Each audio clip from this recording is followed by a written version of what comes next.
Farmers are hoping a trial to rid part of the Banks Peninsula of feral goats will finally get rid of the pest. Feral goats have been plaguing the peninsula for decades, causing a big headache for farmers who've had their fences ruined, stock scattered, plants devastated, trees killed, you name it, all the stuff goats do.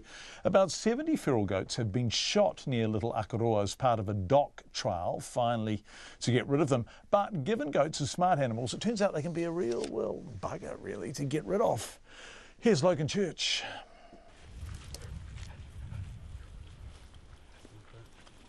Cam Stevenson is on the hunt as he walks through the bush and clouds high above Banks Peninsula. He and his faithful border collie, Pig, are part of a hit team of professional hunters tasked with cleansing the area of feral goats. Usually you'll only see a piece of the animal, you might see a leg or an ear or a bit of back or anything like that, so you're basically waiting for a good position to get a kill shot, so and trying not to let them know that you're there, obviously.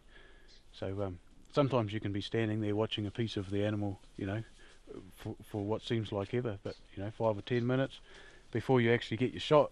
And when a goat is shot, basically you want to get it out of sight. You don't want anyone finding your dead animals around or smelling them or things like that. Also, you've got to think about the farmers. Without their support we wouldn't be able to do our job in the first place, so we've got to look after them in the summertime with all the fly. They don't like dead animals lying around. Feral goats have been a problem on the peninsula for decades, and the full extent of the infestation isn't known. However, now the Department of Conservation is trying to eradicate them once and for all. A muster earlier this year removed 220 goats from the area, and these professional hunters were brought in a few weeks ago to finish the remainder off in this part of Banks Peninsula, near Little Akaroa. So far they have shot about 70, and are hoping to wrap up their work this week.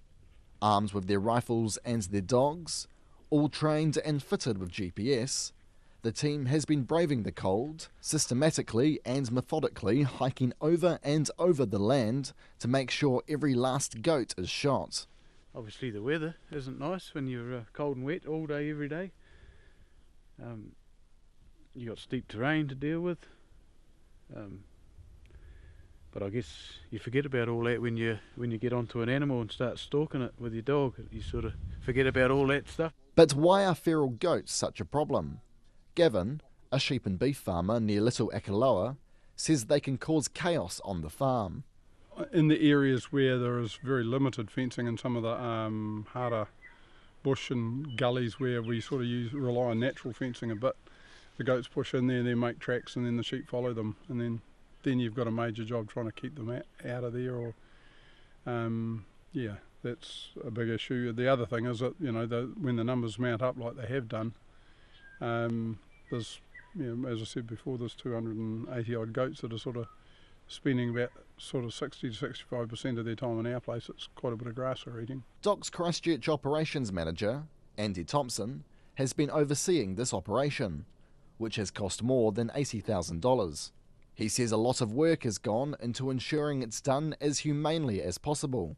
Doing an eradication always involves an element of having to shoot animals, and that's never a pleasant part of the operation. That's why we chose to do a muster for the first initial knockdown. Farmers were concerned. They didn't want to see a bloodbath on their property. They wanted to know that the goats were being used for something. It'll be at least a few months before DoC knows if this hunt has been successful.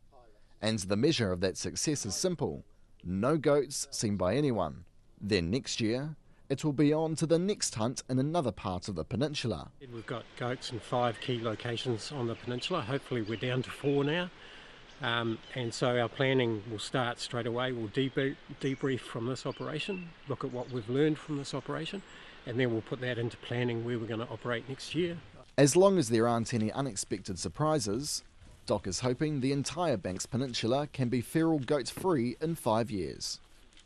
On the Banks Peninsula for Checkpoint, call Logan Church tēnei.